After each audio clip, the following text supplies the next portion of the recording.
Hi everybody, welcome back to the amazing Arma Reforger, and in this video I'm going to be showing you how you can restart a scenario when you're running it on your own community private server. So in this case, this is a Nitrado server in the cloud I'm playing on, and we're playing Conflict. But let's say for some reason I just want to restart it.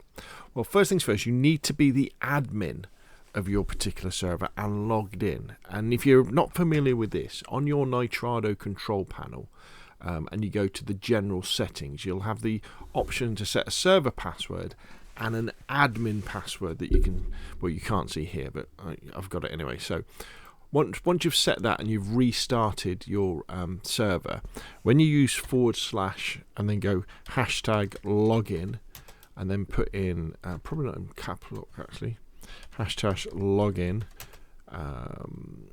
admin is my password on this one. I now have game master rights. I now have admin rights as well, so I've got access to the game master, but I also can now enter commands into chat to restart the server. And actually, to restart the server, you just do / to bring up the chat, and actually I would just type # then restart, and that's it. I'm not going to do it now, so there's some other things we can do as well, but I can do restart, and that would just simply restart the scenario, keeping everybody still logged in. So you know how at the end, when you're playing a game at the end and it goes Russia has won or America has won, and then it gives you your stats and then there's a countdown. Well, basically this enables you to do that. However, there are some other commands you can do as well, and I'll put a link in the description below this video to the official Bohemia Interactive wiki about this, and it explains the different permissions you can have as well. So you've got roles, so what roles you have, you can log out, restart, you could shut down the server, so that would disconnect everybody. You can kick players when you have their IDs as well. You can ban players, remove players, and then you can look at your ID, and you can look at the players that are on the battlefield with their ID as well. So there's not too many sort of admin controls that way, but you know, it's quite powerful, the fact that you can restart and you can ban people and stuff like that. However, what you probably might forget is that also you have access to Game Master. Remember, with Game Master, that then gives you access to the scenario properties as well.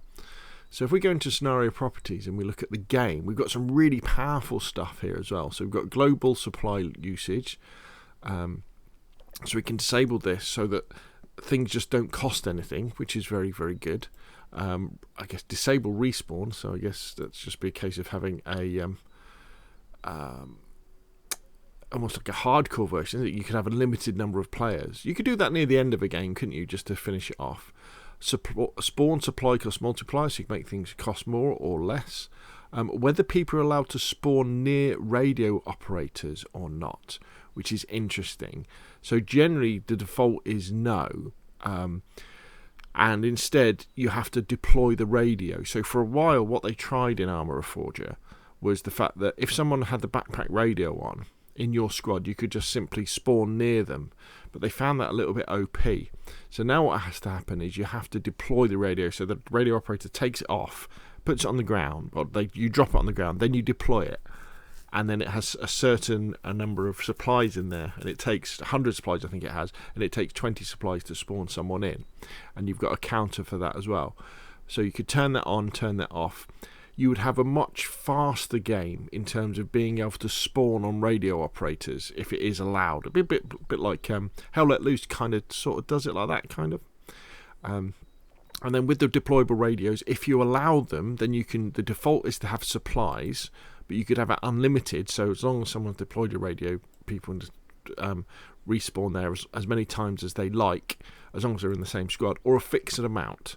So you could say actually you can only have 5 respawns from each radio. You could change that. Kill feed, arsenal types, global arsenal mode, which is, you could change that. Allow vehicle decommissioning, and then we have things like we could change the time of day. So it could be you don't like playing at night, so what you do is you make sure you change the time. It could be like you don't like playing in rain, so you could just automate weather no and set it to sunny all the time. And then you've got things like fuel consumption rate, so you could turn that down, in effect almost giving vehicles like almost unlimited fuel, really. Enable unconscious, yes, so no would be instant death. And then you could slow down the bleed rate as well, and the regeneration speed, so the rate at which people bleed out, so they would die quicker or die slower, and how fast they can sort of get themselves up on their feet and fighting again. So outside of the I would call strictly admin commands, the command line admin commands, or the console admin commands, Games Master is probably the more powerful way. It's just a bit odd that they haven't included restart the scenario in here. So there we go. Hopefully this has been useful. I'm showing you how to restart your community server and how you can control some of the other scenario properties as well. If you have found this useful, hit like. If you want to see more of the same, press subscribe, and of course I'll see you again soon.